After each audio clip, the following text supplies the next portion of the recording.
అది మళ్ళీ ఇక్కడ ఏం జరుగుతుందంటే హీరో రెమ్యూనరేషన్ పెరుగుతోంది తప్ప కార్మికులకు న్యాయం జరగట్లేదు అనేది సినిమా మనం చూస్తాము. ఇప్పుడు పుష్ప 2 ఉంది, అడవిలో అక్కడక్కడ తీశారు కదా.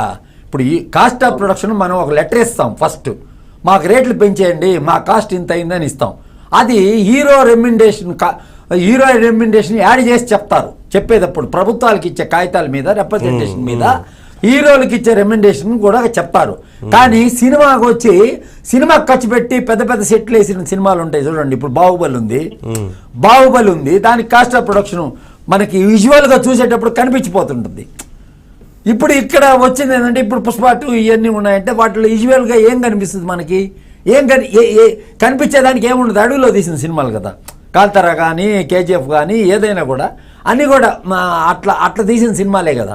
కాబట్టి ఏంటంటే ఇప్పుడు బాహుబలి 2 అవన్నీ అంటే అవన్నీ హూగ్గా సెట్లు వేసి పెద్ద పెద్ద వేసి ఒక సీజీలు కానీ అవి కానీ ఎఫెక్ట్లు ఇది కంప్యూటర్ గ్రాఫిక్ ఎఫెక్ట్లు కానీ అవన్నీ కూడా దాంట్లో ఎక్కువగా వరల్డ్ క్లాస్లో వాడారు. ఇప్పుడు అట్లా వాడమనే కదా ఆయన చెప్తున్నాడు. ఇప్పుడు ప్రపంచవ్యాప్తంగా ఉన్న సినిమాని ఇక్కడ తీసుకోరండి మీరు, అప్పుడు మనం అన్నీ ఆలోచిస్తాం, దానికి కావాల్సినవి అన్నీ చేస్తాము. ఇంగ్లీష్ ఇప్పుడు రేపు మహేష్ బాబుతో సినిమా తీస్తున్నాడు రాజమౌళి, అది వచ్చి ఇంటర్నేషనల్ ఫిల్మే అని చెప్పొచ్చు. ఎందుకంటే దాంట్లో వాడే టెక్నీషియన్లు కానీ వాళ్ళందరూ కూడా ప్రపంచ సినిమాకు పనిచేసే వాళ్ళే ఉన్నారనమాట. లాస్ ఏంజల్స్ బేస్ ఉన్నోళ్ళు. ఈ సినిమా ఎక్కడైతే ఉంటుందో ఎక్కువ యూనివర్సల్ స్టూడియో అవన్నీ ఎక్కడ ఉంటాయో అక్కడే దీనికి సంబంధించినవి అన్నీ జరుగుతున్నాయి. కాబట్టి వాళ్ళు ఇప్పుడు వరకు తీసిన సినిమాలు మామూలుగా తెలుగు ప్రేక్షకులకి అంత ఉంటుందని అంత బడ్జెట్ పెట్టలేదు కదా. బాహుబలికి తెలుగు ప్రేక్షకులకి వరకు దాని రేంజ్ కాదు కదా.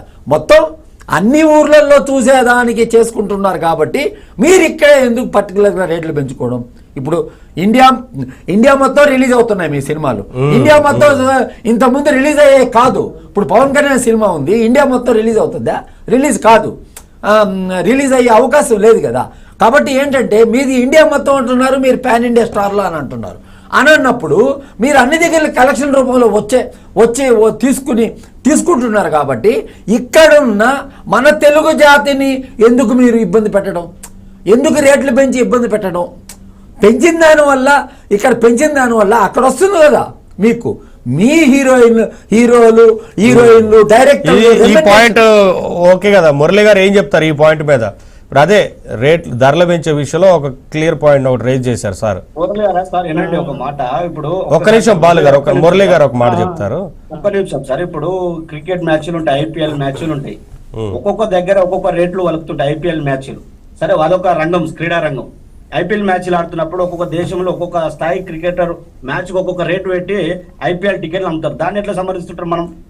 లే సినిమా కూడా నువ్వు అమెరికాలో చూడాలంటే 2500, నువ్వు 2500 మామూలు సినిమా చూడాలంటే $50. ఇప్పుడు ఓవరాల్ గా ఏదైనా ఏ దేశం బట్టి ఆ దేశాల రేట్లు వేరే ఉంటాయి. దాని ఇంపార్టెంట్ బట్టి దాని ఇంపార్టెన్స్